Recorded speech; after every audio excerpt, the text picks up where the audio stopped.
Hello friends, तो कैसे हैं आप सब। आई होप आप अच्छे होंगे। अगर आप सीटेट और स्टेट की तैयारी कर रहे हैं तो उसमें आपने कोहल वर्ग का नाम जरूर सुना होगा और इससे रिलेटेड 2 या 3 क्वेश्चन हर सीटेट या स्टेट में देखने को मिलता है। अगर आप इस पूरे वीडियो को देख लेते हैं तो आपका कोई भी डाउट नहीं बच पाएगा। तो चलिए शुरू करते हैं। लॉरेंस कोहल वर्ग, ये एक बहुत बड़े साइकोलॉजिस्ट का नाम है। उन्होंने सिद्धांत दिया था मॉरल डेवलपमेंट का।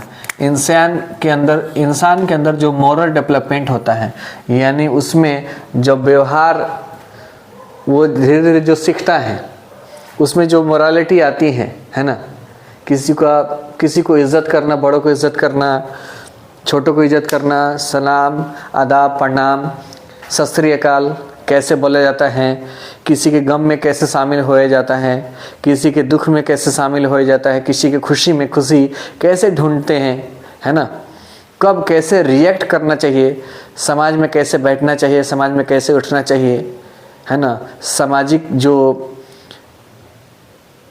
एक कानून है उसको कैसे फॉलो करना चाहिए, ये सारी बातें हम मोरालिटी के अंदर सीखते हैं।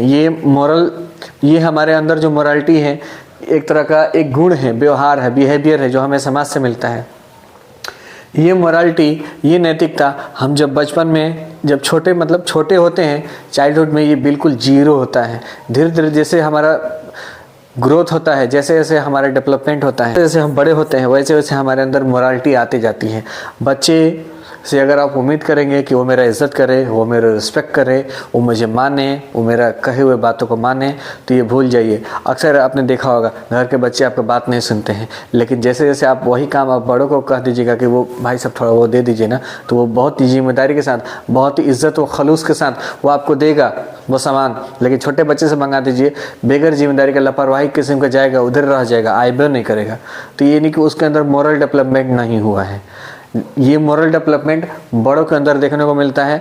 कोई बड़का छावड़ा भी हो जाता है सब, उनके अंदर में मॉरलिटी नाम का कोई चीज़ नहीं होता है कभी कभी, है ना। हर गांव में भी वो होगा, आपके गांव में भी होगा। तो चलिए शुरू करते हैं। ये मॉरल डेवलपमेंट, नैतिकता, यानी कि उसमें कितना अच्छा व्यवहार आया है, पहले इसको डिफाइन करेंगे। छोटा देखिए, ये आप YouTube पे सर्च करेंगे तो एक से एक लॉरेंस कोहल वर्ग के बारे में पूरा डिफाइन किया गया है, लेकिन क्या है कि वो बहुत लंबा चौड़ा वीडियो बन जाता है, ठीक है ना। हम सारा चीज़ को, टॉपिक को कवर करेंगे और बहुत ही छोटे वीडियो में हम इसको कवर करने की कोशिश करेंगे। आप मेरे साथ पूरे ये वीडियो अंत तक देखिएगा। नैतिकता, तो पहले तो समझ लेते हैं कि नैतिकता होता क्या है। मोरालिटी कह रहे कि मोरालिटी वो चीज़ होता है जो सही और गलत की पहचान कर सके। माने किसी चीज़ में हम सही क्या है और गलत क्या है हम उसका पहचान कर सकें। तो अगर हम खुद के बेसिस पर कोई डिसीजन ले पा रहे हैं कि क्या सही है, हम खुद से देख ले रहे हैं, किसी के बहकावे में या फिर मेरे पेरेंट्स के दबाव में कि मेरे पापा यही पसंद करते थे तो हम भी यही पसंद करेंगे। मान लीजिए कोई नेता को ही पसंद करना है, तो मेरे घर वाले जो कहते हैं, मेरे पड़ोसी जो कहते हैं, मेरे समाज वाले जो कहते हैं, मेरे गांव वाले जो कहते हैं, वही करेंगे कि मेरा भी कुछ डिसीजन होगा, मेरा भी कुछ परिप्रेक्ष्य, मतलब मेरा भी कुछ पर्सपेक्टिव होगा उस नेता को पहचानने का, कि मेरा भी कुछ डिसीजन होगा। आप समझ रहे हैं मेरी बात को। ये नहीं कि बस मेरे पापा जी पसंद करते हैं तो हम भी पसंद करते हैं। तो अगर सही और गलत की पहचान अगर आपको आती है, करने आती है, तो आपके अंदर मोरालिटी है, इसका मतलब नैतिकता है। और ये मोरालिटी ये नैतिकता कहाँ से आती है? सामाजिक परिवेश से। ऐसा व्यक्ति जो समाज में गया ही ना हो उसमें मोरालिटी नहीं आती है, क्योंकि ये घोर के नहीं पिलाया जाता है। जब आप समाज में टाइम गंवाइएगा, जब आस पड़ोस रहिएगा, जब 2 लोग में जाइएगा, घूमिएगा, तो वहाँ से आपको बहुत कुछ सीखने को मिलेगा। मान लीजिए किसी के डेथ सेरेमनी में गए हैं आप, किस पे गए हैं आप? डेथ सेरेमनी में। और लगेगा हाँ हंसने, सोचिए। तो आप यानी समाज ने एक नियम बनाया कि जब भी किसी का डेथ सेरेमनी होगा तो उसमें हम लोग क्या करेंगे? विलाप करेंगे। क्या करेंगे भाई? है ना, मुंह बनाएंगे, क्राई करेंगे, रोएंगे, या फिर कम से कम हंसेंगे तो नहीं, है ना। लेकिन कोई बच्चा हंसने लगा, इसका मतलब कभी इससे पहले वो डेथ सेरेमनी में नहीं गया था, वहाँ पे कैसे रिएक्ट करना चाहिए वो नहीं सीखा था। लेकिन आप और हम ऐसे करते हैं? नहीं करते हैं, क्योंकि आप में और मेरे में वो मोरालिटी नाम की चीज़ है। इसका मतलब, तो कहने का मतलब है बहुत सारी सी बातें हैं। मान लीजिए शादी ब्याह में है, वो रो रहा है ना, तो ऐसा तो नहीं है शादी ब्याह में डांस कीजिए भाई, सब लोग खुशी मना रहे हैं, अभी मनाइए, ऐसा क्यों? तो सामाजिक परिवेश, यानी कि आपके अंदर मोरालिटी कब आएगा? सामाजिक परिवेश से आएगा। कहाँ आएगा? आपके घर में आएगा ना? घर में आएगा ठीक है, लेकिन सबसे ज़्यादा समाज, मतलब घर के बाहर जब निकलिएगा वहाँ से आएगा, किताब से नहीं आएगा। मतलब टोटल मेरे कहने मतलब किताब खूब पढ़ लीजिएगा तो ये मोरालिटी नहीं आएगा। आप संगतिया दोस्त यार से घूमिएगा, जब है ना बाहर जाइएगा, बड़ों के साथ बैठिएगा, कभी बूढ़े व्यक्ति से बात कीजिएगा, अपने दादाजी से जब बात कीजिएगा, है ना, जब मम्मी से बात कीजिएगा, जब फूफा जी से बात कीजिएगा, हर किसी से बात कीजिएगा, अपने दोस्तों यारों से बात कीजिएगा, बदमाशों से बात कीजिएगा, बदमाशों से बात कीजिएगा। एगो शरीफ होगा दोस्तों, उससे भी बात कीजिएगा, है ना। एगो खतरनाक फूफा होंगे, बेगर वजह गुस्सा हो जाते हैं, उनसे भी बात कीजिएगा। तो अब पता चलेगा कि असली आपका मतलब असली डेवलपमेंट होगा। कौन सा? मोरल डेवलपमेंट होगा। तो इसी के बारे में कौन बात करते हैं? लॉरेंस कोहलबर्ग बात करते हैं। और एक होता है, अब अगला टॉपिक है मेरा नैतिक द्विविधा। अगला टॉपिक कौन है? नैतिक द्विविधा। देखिए, इंसान कभी कभी अपने पूरी ज़िंदगी में ऐसा मोड़ पर आ जाता है जहाँ पर उसको एक सही फैसला लेने में कन्फ्यूजन हो जाती है कि हम क्या करें, ये करें कि ये करें। अगर ये करेंगे तो वो ख़त्म हो जाएगा, अब वो करेंगे। जैसे अपॉर्चुनिटी है कि आप साइंटिस्ट बन सकते हैं, आप जो है ये क्या बोलते हैं, आजकल तो बहुत फेमस हो गया है, सॉफ्टवेयर इंजीनियर बन सकते हैं। तो सॉफ्टवेयर इंजीनियर बनिएगा तो साइंटिस्ट नहीं बन पाइएगा, और साइंटिस्ट बनिएगा तो सॉफ्टवेयर इंजीनियर नहीं बन पाइएगा। ये बात एग्जाम्पल दे रहे हैं, ये बात किसी और चीज़ पर भी लागू की जा सकती है। मान लीजिए टीचर बन गए तो आप एक सिंगर नहीं बन पाइएगा, आप खूब अच्छा सिंगर बन गए तो एक क्रिकेटर नहीं बन पाइएगा। माने कोई ना कोई आप अपॉर्चुनिटी छोड़ रहे हैं। हम कुल मिला कहने का मतलब ये है कि ऐसा ज़िंदगी में ऐसा मोड़ जहाँ पे आप डिसीजन न ले पाए, आप कंफ्यूज हो जाएं, है ना, सही और गलत का फैसला नहीं ले पाएँ, जिसे आपको माँ बुला रही है और उसी ऐन वक्त पर आपको बीवी बुला रही है, तो उस सिचुएशन में भी क्या आप नैतिक दुविधा में हैं। उसको बोलते हैं मोरल डिलेमा। क्या बोलते हैं भाई साहब? Moral dilemma. यानी लिखा है यहाँ पर, साफ साफ हम लिखे हैं, सही व गलत में फ़र्क ना कर पाना, सही व गलत में फ़र्क ना कर पाना, नो डिसीजन। आप हमेशा क्या रहते हैं? कंफ्यूज में रहते हैं। तो उस सिचुएशन में आप नैतिक दुविधा में हैं। उस सिचुएशन में क्या है? आप नैतिक दुविधा में हैं, मोरल डिलेमा में हैं। ये इंसान, हर इंसान ये झेला होगा, आप भी झेले होंगे। चलिए, अब होता है नैतिक तर्क। हमारा अगला टॉपिक है नैतिक तर्क। इसका अंग्रेजी होता है, नैतिक तर्क का अंग्रेजी होता है मोरल रीजनिंग। मोरल रीजनिंग का मतलब होता है जिसके हम इसमें सही और गलत की पहचान करने की एबिलिटी रखते हैं। किसमें? मोरालिटी में। फिर हमने जो कन्फ्यूजन वाली बात थी वो मोरल डिलेमा में थी। फिर कह रहा है कि मोरल रीजनिंग मतलब वही नैतिक तर्क कह रहा है कि ये ऐसा क्षमता जिसमें आप फैसला ले पाते हैं, फैसला करने की क्षमता, है ना, डिसीजन ले पाना, यानी कि डिसीजन ले लेते हैं। इसमें तो आप डिसीजन नहीं ले पा रहे थे मोरल डिलेमा में, लेकिन क्या है कि मोरल रीजनिंग में आप क्या कर रहे हैं? डिसीजन ले पा रहे हैं, फैसला करने की क्षमता आ गई है आप में, आप कर पा रहे हैं। एक यहाँ पे मैंने शॉर्टकट बताया है। बहुत सारे बच्चे हमारे दोस्त जो भी होंगे व्यूअर्स, वो सीटेट का अगर एग्जाम दिए होंगे तो हिंज की स्टोरी जरूर सुने होंगे। यहाँ पर मुझे उतना पूरा याद नहीं है, लेकिन मैं बता दे रहा हूँ। हिंज एक व्यक्ति का नाम था, मेल था, और जब उसकी बीवी का शायद तबीयत ख़राब हो गया, ऐसे कुछ है, हॉस्पिटलाइज किया गया उसको, तो डॉक्टर ने बहुत सारा दवा ववा लिख दिया।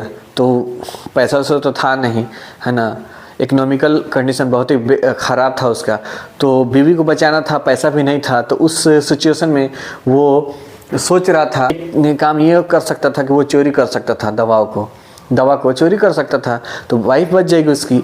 लेकिन चोरी करना पाप है, मोरालिटी के अंदर, मोरालिटी के खिलाफ है, नैतिकता के खिलाफ है। यानी कि वो सारे काम जो समाज एक बंधन में बांध दिया है कि भाई यही काम अच्छा है, उसको मोरालिटी बोलते हैं। और उससे अगर विरोध कीजिएगा तो वो यानी गलत काम माना जाएगा, ठीक है ना। फिर आप दंड के हकदार होंगे, या फिर एक मतलब समझ रहे हैं, सामाजिक परिप्रेक्ष्य के हिसाब से देखा जाए तो चोरी करना तो खराब बात है ना। लेकिन इसमें हिंज क्या करता है कि वाइफ को बचाने के लिए वो फैसला कर लेता है, फैसला करने की क्षमता, वो मोरल रीजनिंग के हिसाब से वो फैसला कर लेता है कि नहीं भाई, हम अपने वाइफ को बचाएंगे, हम अपनी पत्नी को बचाएंगे, हम अपने धर्म पत्नी को बचाएंगे। और वो मतलब ऐसा दिखाया गया है कि उसमें चोरी वो कर लेता है। हालांकि हमारा समाज का जो नियम है, जो सोशल लॉज है, उसके हिसाब से चोरी करना मतलब सामाजिक कानून का उल्लंघन करना के बराबर है। और ये अच्छा बात है भी नहीं। माँ भी सिखाती है, पापा भी सिखाते हैं, है ना। संविधान के हिसाब से गलत है वो तो एक बहुत बड़ी बात हो गई कि सही वो तो है ही, मतलब मगर समाज को भी अगर लसार दिया आप कि ना भाई हम समाज का कानून और हिसाब किताब नहीं मानेंगे, मान लीजिए, तो कहीं ना कहीं हमारा जो संविधान है वो खुद मना करता है, तो कम से कम उसके तो बात मानिएगा ना जी। तो कहीं ना कहीं मतलब देखिए बहुत खतरनाक बात है ना। तो वो हिंज क्या है कि सामाजिक जो कानून है उसको भी तोड़ता है। चोरी करना पाप है, चोरी करना एक अपराध का काम है ना। चोरी करने पे आपका जो चरित्र है वो अच्छा नहीं माना जाएगा। लेकिन हिंज क्या करता, मरता ना क्या करता, वो कहते हैं ना, एगो कहावत है, मरता क्या ना करता था, अपनी वाइफ को बचाने के लिए क्या है कि चोरी कर लेता है दवा, है ना। तो वो मोरल रीजनिंग यानी कि फैसला कर लेता है। हम ज़्यादा नहीं पकाएंगे आपको, आगे बढ़ते हैं। देखिए ये जितना भी मोरल डेवलपमेंट का ही जो अलग अलग प्रकार बता रहे हैं, अभी तो इसका हम 3 गो लेवल बताएंगे इसका, और तीनों लेवल का माने हर एक लेवल का 2 गो प्रकार है। वो हम लोग यानी कि 3 गो हैं, 3 दूना 6 यानी 6 गो हम लोग क्या पढ़ेंगे, हम लोग उसके बारे में प्रकार के बारे में पढ़ेंगे, है ना। इसके बाद हम लोग पढ़ेंगे। तो उसमें ये जो हिंज था, एक याद बात कीजिएगा, ये जो हिंज था वो मेल था यानी पुरुष था, है ना। तो वो जो लॉरेंस कोहलबर्ग थे, हिंज के ही हिंज पे ही एक्सपेरिमेंट किए थे, और उसी के हिसाब से उन्होंने मॉरल डेवलपमेंट को पूरा एक थ्योरी तैयार किया। तो इसका मतलब आलोचना भी होता है, क्रिटिसिज्म भी होता है ना। एक गिलगिन नाम की एक महिला है, शायद महिला ही है ना। वो कहती हैं कि लॉरेंस कोहलबर्ग का जो भी थ्योरी है ना, उसमें महिला को यानी कि स्त्री को, है ना, प्राथमिकता नहीं दी गई है, माने कम प्राथमिकता दी गई है। उनका ऐसा कहना है। एक लाइन के लिए याद कर सकते हैं। बताया गया है कि मेल, जो उसमें बताया गया है कि जो मेल कैटेगरी के लोग होते हैं ना, वो जब उनका जो नेचर होता है, मोरल का नेचर कह सकते हैं, उनका जो मोरल होता है ना वो जस्टिस बेस्ड होता है, यानी न्याय आधारित होता है। मान लीजिए अपना ही बेटा हो, मान लीजिए कोई व्यक्ति है, उसका बेटा है ना, वो किसी से झगड़ा कर लिया, मान लीजिए एग्जांपल दे रहे हैं, झगड़ा कर लिया, तो अगर हम गए, हम बाप हैं मान लीजिए, आप अपने बच्चे को और उसको छुड़ाने जब गए ना, तो हम अपने बच्चों को मारेंगे, कहेंगे इसी में गलती हुआ था, खूब मारेंगे। ऐसा होता है, आपने देखा होगा अपने आसपास, आप खुद भी किए होंगे, है ना। लेकिन वहीं पर अगर लड़के की माँ यानी उसकी माँ अपने बेटे को छुड़ाने के लिए जा रही है ना, तो वो अपने बेटे को कभी गलत नहीं कहेगी। लेकिन वहीं पे पापा अपने बेटे को गलत कहा था, याद कीजिएगा, यानी कि न्याय आधारित था, उसका जस्टिस बेस्ड था। लेकिन माँ अगर गई छुड़ाने के लिए अपने बेटे के लिए, तो छुड़ा तो देगी, लेकिन सामने वाला अपने बच्चों को कुछ नहीं कहेगी। सामने वाले बच्चों को कहेगी उसी में गलती था, मेरे बाबू को मार दिया, मेरे बाबू को ये कर दिया, नोच दिया। मतलब इसका मतलब ये समझ रहे हैं आप कि फीमेल का जो नेचर है, मोरल नेचर, वो प्रेम भाव आधारित है अपने बच्चे के प्रति। लेकिन पुरुष का है वो न्याय प्रति, अपने बेटा नहीं देखेगा अपना बेटा है कि किसका बेटा है, बस न्याय देखेगा, जस्टिस की इसमें गलती है उसको डायरेक्ट बोल देगा। अगर अपने बेटा में गलती है तो अपने बेटा को ही बोल देगा। इसका मतलब ये हुआ, ये ठीक है ना। मतलब ऐसा बताया गया है। अब हो सकता है कि पुरुष भी अपने बच्चे से प्यार करते हो। हिंज के स्टोरी से मतलब हिंज पर एक्सपेरिमेंट उन्होंने किया था और पूरा खाका तैयार कर दिया। तो कुछ लोग का कहना है, वही गिलगिन के कहना है कि ये सही बात नहीं है। महिला भी मतलब उनके कहने मतलब महिला भी जस्टिस बेस्ड हो सकती है, और पुरुष भी क्या हो सकते हैं, लव एंड केयर वाले हो सकते हैं। मतलब ये कैटेगराइज कर दिया गया है कि जो पुरुष होते हैं वो न्याय को ज़्यादा प्राथमिकता देती हैं, और जो महिलाएं होती हैं वो प्रेम मतलब लव एंड केयर को ज़्यादा प्राथमिकता देती हैं। चलिए, तो ये हो गया। आई होप आपको ये टॉपिक समझ में आया होगा।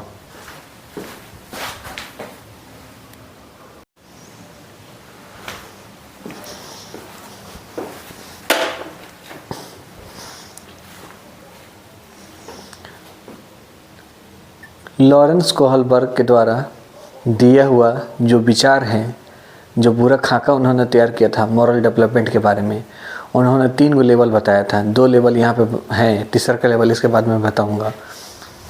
एक लेवल में वो 2 प्रकार बताए थे, फिर दूसर के लेवल में 2 प्रकार, फिर तीसर के लेवल में 2 प्रकार, इस तरह देखा जाए तो 6 प्रकार हैं, है ना। तो लिखा था सबसे पहले है प्री कन्वेंशनल स्टेज, जो कि 4 से 10 साल की उम्र के बीच में रहता है। कितना से? 4 से 10 साल की, यानी 4 to 10 ईयर्स। इसको प्राक रूढ़िगत नैतिकता का स्तर भी कहते हैं हिंदी में, प्री कन्वेंशनल स्टेज। देखिए माय फ्रेंड्स, मैं आपको बता दूं, है ना, हमारा भी बहुत अंग्रेजी अच्छा नहीं है, लेकिन मैं फिर भी आपको ये एडवाइस दूंगा, मैं रिक्वेस्ट करूंगा कि कभी भी आप इसका प्रकार याद करें, कभी भी कुछ भी याद करें कि ज़्यादातर तो अंग्रेजी में याद करें, काहे कि इसका हिंदी आप खोजिएगा तो कुछ और भी निकल सकता है ना। लेकिन इंग्लिश में एक ही को रहता है, प्री कन्वेंशनल स्टेज, तो ये आसान रहता है। आगे आपकी मर्जी। तो इसमें क्या होता है, 2 प्रकार हैं। प्री कन्वेंशनल स्टेज में, यानी कि प्राक रूढ़िगत नैतिकता का स्तर, पहला बात कि जब आप कहिएगा कि 4 से 10 साल के बीच में नैतिकता ये पनपता है, और 4 साल के पहले क्या होता है, तो 4 साल के पहले एकदम जीरो रहता है, कुछ नहीं जानता है, नैतिक के बारे में एकदम जीरो रहता है। माने कह सकते हैं 0 से 4 साल के बीच में वो कुछ भी नहीं जानता है, उसमें नैतिक व्यवहार है ही नहीं। वो 4 साल से धीरे धीरे डेवलप होना शुरू हो जाता है। लेकिन उसमें भी देखिए यहाँ पे लिखा है कि बच्चा, यहाँ पे लिखा है पहला में, मतलब ये पहला का यानी प्री कन्वेंशनल स्टेज जो पहला लेवल है, उसका पहला जो प्रकार है दंड एवं आज्ञा पालन उन्मुखता। इसमें लिखा है पनिशमेंट एंड ओबीडियंस, यानी कि ऐसा उसके दिलो दिमाग में चलता है, ऐसा मोरालिटी डेवलपमेंट होता है कि वो कोई काम इसलिए करता है ताकि उसको सज़ा ना मिले। पहली बात, यानी मन नहीं है उसका काम करने का, लेकिन सिर्फ सज़ा से बचने के लिए वो काम करता है। या फिर उसका उद्देश्य ये हो सकता है कि वो किसी से अपने आप को अच्छा कहलवाना चाहता है, चाहे कोई इसको शाबाशी दे, कोई से बोले कि वाह बेटा क्या काम कर दिया, अगर ऐसे कोई कहे तो बड़ा सुनने में अच्छा लगता है ना, कानवा को अच्छा साउंड करता है। तो अगर माने ये सब सुनने के लिए या फिर सज़ा से बचने के लिए, ये 4 साल से 10 साल के बीच में अगर वो कुछ कर रहा है ना, उसमें मॉरल डेवलपमेंट है। जैसे कि मान लीजिए कि कोई मेहमान आया घर पे, ठीक है, झटाक से पैर छू लिया बाबू, अच्छा सलाम आदाब कर दिया, तो मेहमानों बढ़ेंगे कि आपका छावड़ा बड़ा व्यवहार अच्छा है, उसका बोलेगा। और जैसे ये बोलेगा तो हम कान लगा कर सुनते रहेंगे, हाँ फूफा आए थे ना तो मेरे बारे में कुछ कहे थे, अब बड़ा अच्छा लगा। आज जाते समय 2 रुपये भी धरा के जाएंगे, 10 रुपये भी धरा के जाएंगे, इसीलिए वो कर रहा है। अगर माने इस तरह होता है, एक माइंड सेट चलता है, तो उस माइंड सेट को क्या बोलते हैं, दंड एवं आज्ञा पालन उन्मुखता। वो रहती है एक तरह का मॉरल डेवलपमेंट है ये 4 साल से 10 साल के बीच में रहता है। ये भी लेवल याद रखिएगा। देखो कि इस तरह कहाँ होता है, तो होता है भाई, आप भी बचपन में किए होंगे, है ना। दूसरा इसमें आता है पहल के ही लेवल का, ये पहल का प्रकार है, और पहल के ही लेवल के दूसरा प्रकार है, कह रहे कि साधनात्मक सापेक्षा तथा उन्मुखता। इसका मतलब होता है इंस्ट्रूमेंट रिलेटिविस्ट इंडिविजुअलिज्म। इसका मतलब ये होता है, इसमें क्या होता है कि बच्चा का अब एक लेवल ये भी होता है, एक प्रकार ये भी होता है कि उसमें जैसे को तैसा, जैसे को तैसा,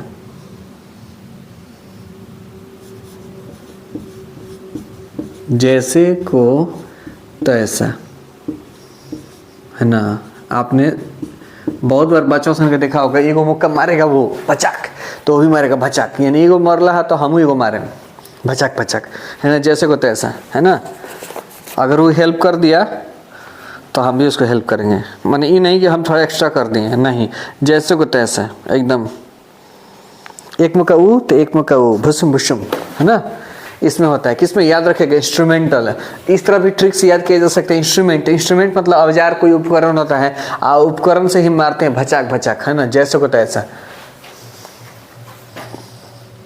अब दूसरा, ये पहल का लेवल था माय डियर फ्रेंड, ये पहल का लेवल था। दूसरा का लेवल ये है रूढ़िगत नैतिकता का स्तर, कन्वेंशनल स्टेज, यानी कि एगो था प्री कन्वेंशनल पर कन्वेंशनल स्टेज, यहाँ पे प्री लग गया है, यहाँ पे कन्वेंशनल स्टेज। ये 10 से 13 साल के उम्र के बीच में ये लेवल रहता है। यहाँ पे देखिए 4 से 10, 10 यहाँ पे खत्म हो रहा है तो 10 यहाँ से शुरुआत हो रहा है ना। लॉजिक बैठ रहा है कि नहीं बैठ रहा है ना। इसका हिंदी होता है, मैं फिर से बता दूं, रूढ़िगत नैतिकता का स्तर। इसका होता है अंग्रेजी कन्वेंशनल स्टेज, यानी कि पहल का स्टेज प्री कन्वेंशनल स्टेज, दूसरा का कन्वेंशनल स्टेज, ठीक है ना।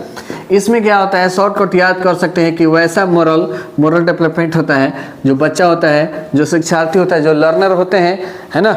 जो बच्चा होता है वो दूसरे के अकॉर्डिंग चलता है हमेशा, है ना, दूसरे के अकॉर्डिंग चलता है। कैसे चलता है, दूसरों के अकॉर्डिंग चलता है इसमें, ठीक है। उसमें इस सेकेंड लेवल का पहल का प्रकार है good boy and good girl बनने की उन्मुखता, यानी कि वो इस पीरियड को गोल्डन रूल के विचार इसी में आता है। माने गोल्डन रूल वाला विचार अगर सवाल आएगा, ये सवाल आया भी है कि गोल्डन रूल वाला विचार किस में आएगा, तो इसमें आता है good boy and good girl वाला उन्मुखता में आता है। वो हमेशा आपसे काम पूछ कर करता है। यहाँ पे लिखे हैं आपको समझाने के लिए कि ये कर दें, है ना, ये कर देता, आप कहेगा कर दीजिए, है ना। तो वो आप और दूसरे के अकॉर्डिंग चलता है, यानी फूफा मामा पापा मम्मी के अकॉर्डिंग चलता है, अपना कुछ वो नहीं होता है इसमें, है ना। और एक इसमें एक सख्ती वाली बात ये होती है कि लॉ एंड ऑर्डर ओरिएंटेशन, मतलब होता है कानून एवं व्यवस्था उन्मुखता। इसमें क्या होता है कि बच्चा अगर जान गया है कि हाँ नियम है, मान लीजिए कि कोई लॉ है ना, कोई नियम है, वो जान गया है, मान लीजिए। ऐसे तो बहुत कम ही लोग, वो बच्चा जो 10 से 13 साल के पीछे होता है। कोहलबर्ग साहब का ये तीसरा लेवल है, चलिए इसको भी देखते हैं। पोस्ट कन्वेंशनल स्टेज, यानी कि हमने पढ़ा था, प्री पढ़ा था, याद कीजिए, प्री कन्वेंशनल, है ना, और उसके बाद कन्वेंशनल पढ़ा था, और उसके बाद पोस्ट कन्वेंशनल, बस यही तीनों है। लेकिन इस लेवल में दो को था, तो इसका दुगो, इसका दुगो, इसका दुगो, तो 2 3 6 को हुआ, तो हमने उसको पढ़ा था, है ना। ये पढ़ने के बाद हम लोग फिर से रिकैप कर देंगे और तीनों जो लेवल हैं उसके 6 जो प्रकार हैं, इसको 2 मिनट में हम लोग रिकवर करने की कोशिश करेंगे, यानी कि रिवाइंड के तौर पे हम फिर से उसको रिवीजन करेंगे हम लोग। तो पहले इसको देख लेते हैं। इसका होता है उत्तर परंपरागत भी होता है, चाहे रूढ़िगत कहिए, नैतिकता। इसमें क्या होता है, इसका पहला प्रकार होता है, इसमें सबसे पहले समझिए कि सेल्फ डिसीजन, है ना। दूसरों का विचार हम नहीं सुनते हैं, आपने खुद का विचार करते हैं, सेल्फ डिसीजन लेते हैं। सोशल कॉन्ट्रैक्ट ओरिएंटेशन, इसमें होता है सामाजिक अनुबंध उन्मुखता, है ना। इसमें कहा गया है, इसमें ये सिद्धांत मतलब तरीका है, इस तरह का सामाजिक हमारा मोरल डेवलपमेंट इस तरह होता है। एक तो पहली बात कि 13 साल के ऊपर के बच्चे, है ना, आप और हम 13 साल से ऊपर के हैं, तो हम किस स्टेज में हैं, पोस्ट कन्वेंशनल स्टेज में है। यानी कोहलबर्ग साहब के कौन से स्टेज में है, तो पोस्ट कन्वेंशनल स्टेज में हम लोग हैं, ठीक है। इसमें होता है कि सामाजिक अनुबंध उन्मुखता, सोशल कॉन्ट्रैक्ट ओरिएंटेशन। इसमें क्या होता है, सबसे पहले समझेंगे कि सामाजिक नियम, यानी कि इसमें कहा जा रहा है कि कोई भी समाज का नियम हो, चाहे समाज में कोई भी नियम बनाया गया है तो इंसान के, लोगों के भलाई के लिए बनाया गया है। अगर उस नियम कानून से अगर लोगों का भलाई नहीं हो रहा है, चाहे उससे कुछ नुकसान है, तो उसको तोड़ देना चाहिए। इसमें ये वाली बात आ जाती है, ये तोड़ दीजिए। अगर नो भलाई यहाँ पे लिखे हैं, नो भलाई, तो उसको तोड़ डालो, ये वाली भावना आ जाती है, ठीक है। दूसरा है यूनिवर्सल एथिकल प्रिंसिपल्स ओरिएंटेशन, सार्वभौमिक नैतिक सिद्धांत उन्मुखता। इसमें क्या होता है, अपना विचार को सबसे पहले प्राथमिकता दी जाती है ना। अपने उसूल एक सिद्धांत बन जाता है, ठीक है ना। इसमें अपना सेक्रीफाइस, मर मिटना, बलिदान देने वाली बात आ जाती है। इसमें मान लीजिए माँ भी कुछ कह रही है, माँ तो आपकी अपनी है, लेकिन वो कहेगी कि बेटा मर मिट जाओ, किसी समाज के लिए काम आना, देश के लिए काम आना, नहीं कहेगी। लेकिन अपना सेल्फ एक डिसीजन होता है कि हम दूसरों के लिए कुछ करना है ना। ये वाला जो डेवलपमेंट है ना, बहुत कम लोग में होता है, अक्सर आम इंसान में तो नहीं हो पाता है ना। जितने भी हमारे फ्रीडम फाइटर्स हैं, है ना, हमारे देश के लिए जिन्होंने बलिदान दिया है, खून बहाया है, कुर्बानियाँ दिए हैं, उनका ये मॉरल डेवलपमेंट हुआ था। यूनिवर्सल एथिकल प्रिंसिपल ओरिएंटेशन के लेवल पर चले गए थे, भगत सिंह हो गए।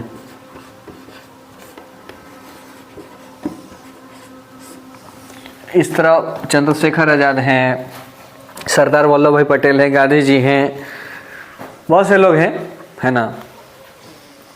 तो ये लोग का डेवलपमेंट ये हुआ था, कौन सा, यूनिवर्सल एथिकल प्रिंसिपल्स ओरिएंटेशन, जो देश के लिए, समाज के लिए, दूसरों के लिए मर मिटने को तैयार हो जाता है। इस तरह के एक तरह के ये मोरालिटी है, एक तरह की नैतिकता है ना। कौन सा नैतिकता है, सार्वभौमिक नैतिक सिद्धांत उन्मुखता। चलिए इसको हम लोग फिर से रिकैप कर लेते हैं, एकदम शॉर्ट रिवीजन कर लेते हैं। लॉरेंस कोहलबर्ग का हम लोग जो 3 गो लेवल था और तीनों का 2 गो जो प्रकार था उसको शॉर्ट में रिवीजन करते हैं, है ना। इसमें आप अगर लेटर याद करेंगे तो बहुत अच्छा होगा। जैसे लेवल 1 में क्या था कि पी था, आप पी याद कर सकते हैं। पी और पी मतलब 2 पी। एक पी से पनिशमेंट होता है, यानी पनिशमेंट के डर से कोई काम करता है ना। आप पी से प्रेज, यानी अपना तारीफ सुनना चाहता है। लेवल 2 में GS याद कर सकते हैं, G और S। G मतलब good boy, good girl, S मतलब सोशल रूल, यानी कि नियम है तो नियम है, आपने पढ़ा हो था, मैंने बताया था आपको, नियम है तो नियम है, रूल इज़ रूल। अगर कोई नियम समाज का बना है तो उसको नहीं तोड़वाता है, वो कभी भी नहीं तोड़ना चाहता है, उसको लिए मतलब लड़ता है, उसके लिए वकालत करता है, समर्थन करता है। किसका, रूल का, सोशल रूल का, सोशल जो लॉज होते हैं उसका समर्थन कर देता है वो, ठीक है। लेवल 3 में क्या था, IS देखिए, लेवल 1 में PP, लेवल 2 में GS, लेवल 3 में IS। इस तरह याद कीजिएगा तो याद हो जाएगा। इसमें हमने PP बता दिया था, पनिशमेंट, प्रेज, इसमें बता दिए थे गुड बॉय, गुड गर्ल, और S से सोशल रूल, है ना। और लेवल 3 में IS है। I मतलब यहाँ पे इंडिविजुअल मतलब होता है रूल ब्रेक, यानी खुद, यानी सेल्फ पर वो करता है काम, है ना, अपना सेल्फ रेगुलेट करता है, किसी का नहीं सुनता है बात, ठीक है, किसी की बात नहीं सुनता है, अपना परिप्रेक्ष्य, अपना एक ओपिनियन, अपना विचार, अपना डिसीजन लेके चलता है, रूल ब्रेक कर देता है। वो समझता है कि अगर जितना भी समाज में जो भी नियम कानून बनाए गए हैं वो लोगों के भलाई के लिए बनाए गए हैं। अगर उस भलाई से, उस नियम कानून से अगर उस कोई भी ऐसा विचार हो, नियम, कोई बंदिश हो, सामाजिक बंदिश हो, अगर उससे अगर लोगों का भलाई नहीं हो रहा है तो उसको तोड़ देने में भलाई है, ठीक है ना। और लास्ट था लेवल 3 में, ये तो आई का मतलब इंडिविजुअल, मतलब रूल ब्रेक में तोड़ दीजिए नियम, अगर उसे फायदा नहीं हो रहा है तो, है ना, इंसान का भलाई नहीं हो रहा तो। दूसरा था इसमें एस मतलब सेल्फ एक्चुअलाइजेशन, मतलब इसमें इंसान इस लेवल पे पहुंच जाता है कि अपने आप को वो फील कर लेता है कि हम किस लिए बने हैं, ये धरती, ये मिट्टी, ये माँ, ये बाप, ये आस, ये पड़ोस, ये समाज, ये कुछ भी नहीं है ना। ये लाइफ किस लिए है, आखिर खाने पीने के लिए तो नहीं है ना, सोने के लिए तो नहीं है ना, कुछ हम लाइफ में कुछ करके जाएंगे, माने सेल्फ एक्चुअलाइजेशन वो कर लेता है। फिर वो किसी की नहीं सुनता है और अपने समाज, अपने देश के लिए मर मिटने को रेडी रहता है। और ऐसे में मैंने बताया था फ्रीडम फाइटर, है ना, यहीं से शुरू होते हैं, फ्रीडम फाइटर शुरू होते हैं। और मैंने साथ साथ में ये भी बात बताई थी कि हम लोग वहाँ तक डेवलपमेंट नहीं हुआ है, हम लोगों को तो नौकरी नहीं मिल पा रहा है ना, एगो नौकरी में हम लोग हैरान हैं। आई होप ये वीडियो आपको पसंद आया होगा। अगर आप कोहलबर्ग के बारे में, अगर मेरा कोई टॉपिक छूट गया होगा तो आप बिल्कुल कमेंट करके ये भी बताएं, ताकि मैं उसको रिकवर करा दूंगा। मेरे हिसाब से मैंने ऐसा कोई टॉपिक नहीं छोड़ा है। आपको सीटेट हो, स्टेट हो, आपको इसमें से 2 या 3 क्वेश्चन जरूर मिलता है। जितना आसान दिख रहा है इतना ही आसान नहीं, इसके आधार पर एक पूरा एजर्सन बना के देता है और इसमें से पहचानना होता है। आई होप आपको वीडियो पसंद आया होगा। मैं आपसे लास्ट में रिक्वेस्ट करूंगा, अगर आपको ये वीडियो पसंद आया हो तो लाइक करें, सब्सक्राइब करें। जय हिंद, जय भारत।